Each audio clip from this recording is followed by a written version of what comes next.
साथियों नमस्कार।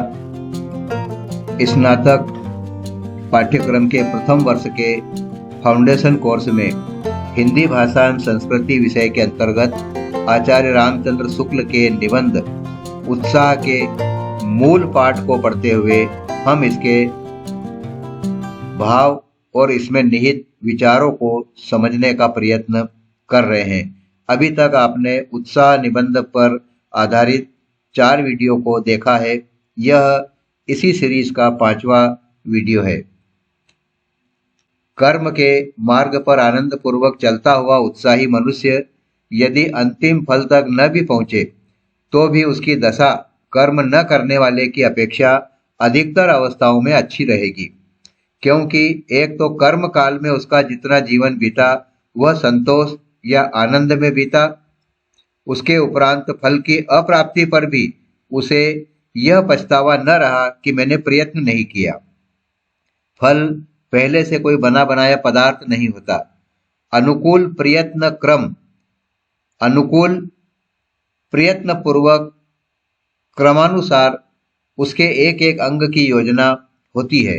बुद्धि द्वारा पूर्ण रूप से निश्चित की हुई व्यापार परंपरा का नाम ही प्रयत्न है।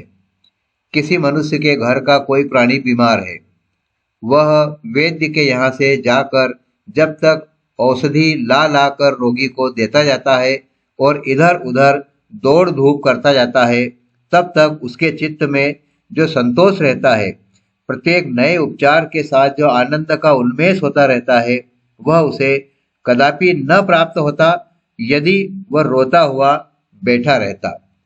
प्रयत्न की अवस्था में उसके जीवन का जितना अंश संतोष, आशा और उत्साह में बीता, अप्रयत्न की दशा में उतना ही अंश केवल शोक और दुख में कटता।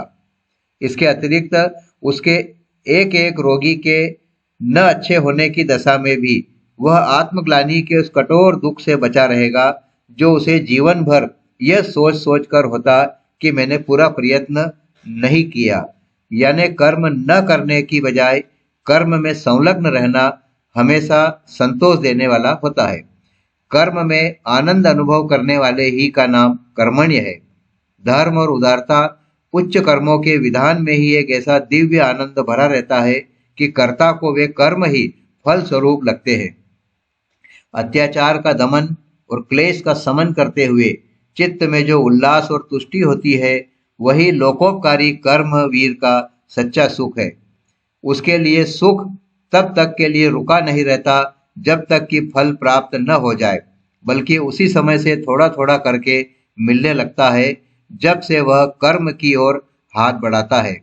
कभी कभी आनंद का मूल विषय तो कुछ और रहता है, पर उस आनंद के कारण एक ऐसी स्फूर्ति उत्पन्न होती है जो बहुत से कामों की ओर हर्ष के साथ अग्रसर करती है।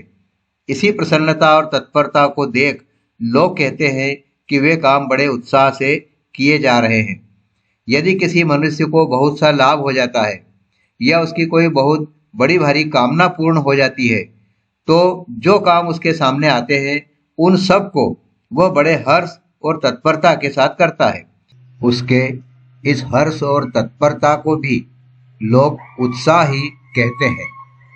इसी प्रकार किसी उत्तम फल या सुख प्राप्ति की आशा या निश्चय से उत्पन्न आनंद फलोन्मुख प्रयत्नों के अतिरिक्त और दूसरे व्यापारों के साथ संलग्न होकर उत्साह के रूप में दिखाई पड़ता है। यह बात उत्साह ही में नहीं, अन्य मनोविकारों में भी बराबर पाई जाती है। यदि हम किसी बात पर क्रुद्ध बैठे हैं, नाराज हैं, और इसी बीच में कोई दूसरा आकर हमसे कोई बात सीधी तरह भी पूछता है या ठीक बात भी करता है, तो भी हम उस पर झुंझला उठते हैं।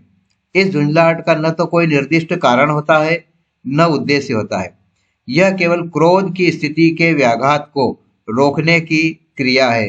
यानी हम क्रोध की स्थिति में किसी प्रकार का व्यवधान नहीं आने देना चाहते।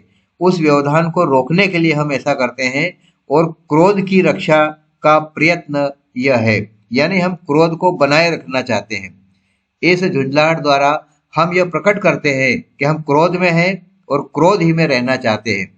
क्रोध को बनाए रखने के लिए हम उन बातों से भी क्रोध ही संचित करते हैं जिनसे दूसरी अवस्था में हम विपरीत भाव प्राप्त करते। इसी प्रकार यदि हमारा चित्त किसी विषय में उत्साहित रहता है तो हम अन्य विषयों में भी अपना उत्साह दिखा देते हैं। यदि हमारा मन बड़ा हुआ रहता है तो हम बहुत से काम प्रसन्नता पूर्वक करने के लिए तैयार हो जाते हैं। इसी बात का विचार करके सलाम साधक लोग हाकिमों से मुलाकात करने से पहले अर्दलियों से उनका मिजाज पूछ लिया करते हैं। इस प्रकार हमने आचार्य रामचंद्र शुक्ल के निबंध उत्साह के मूल पाठ को 5 वीडियो के अंतर्गत पढ़ा, उसका अर्थ समझने का प्रयास किया, उसके भाव को जानने का प्रयास किया। वीडियो को आपने अंत तक देखा, बहुत बहुत धन्यवाद। इस वीडियो को लाइक एंड शेयर करें और चैनल को सब्सक्राइब करें। धन्यवाद।